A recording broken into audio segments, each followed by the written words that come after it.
More Coloradans work for the federal government than any private employer in this state, almost 40,000 people. And now they have a new boss, Elon Musk, the world's richest man, calling the shots with the blessing of President Donald Trump. As Musk and his team seize control of government agencies and begin to purge them, our Mark Salinger looks at the initial impact on Coloradans.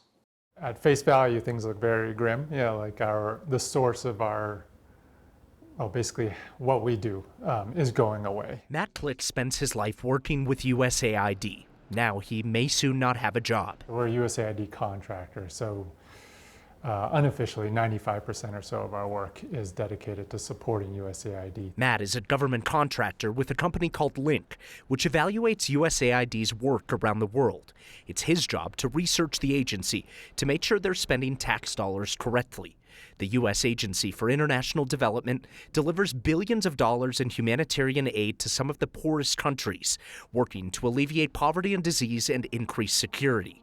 President Donald Trump has said it's, quote, run by a bunch of radical lunatics, and Elon Musk has said it's time for it to die. Everything from just demoralized and dispirited to angry. I have colleagues, with small children, single moms. These are, to be clear, real experts in their field. Congressional data shows there are nearly 40,000 federal employees in the state. The Department of Defense is the largest federal employer, led by military bases around Colorado. From the Department of Interior, Department of Agriculture, Veterans Affairs, and many others, federal employees in Colorado have all been given the option to resign. Some could be fired if Trump and Musk continue their purge on government agencies. And the work that they do is instrumental, everything from aviation safety to law enforcement to the thousands of people that work at this facility behind me. Democratic Congressman Jason Crow held a press conference today in front of the Buckley Space Force Base, which is already housing federal forces used to carry out immigration policies.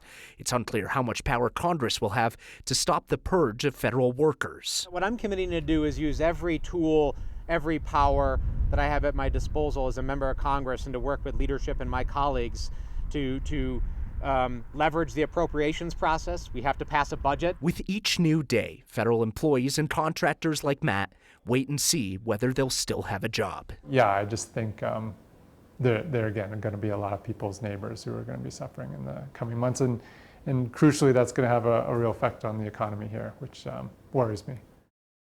Colorado's 40,000 federal employees outnumber the state's other largest employers, which are Denver International Airport and the University of Colorado System. They both employ about 30,000, 35,000. After that, the largest employers decreased by nearly a third.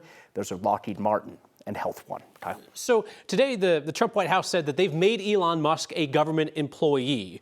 So Trump says he can go in and clean out the government at his whim.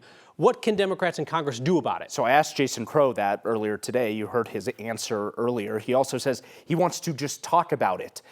Putting more information out into the public, he says, will help. But again, it's unclear exactly how much power anyone has to stop this, considering that Trump has pretty much delegated Musk to do whatever he wants. Well, if nothing else, folks should know what's going on, and then they can make informed choices about whether they like it or not. Right? Exactly. And those stories, like you heard from Matt there, those are real stories about how this is impacting real people. 40,000 federal employees in Colorado. That's a lot of people, right? That's bigger than the population of Wheat Ridge or North Glen or Erie or communities like that. Mark Salinger, thank you very much.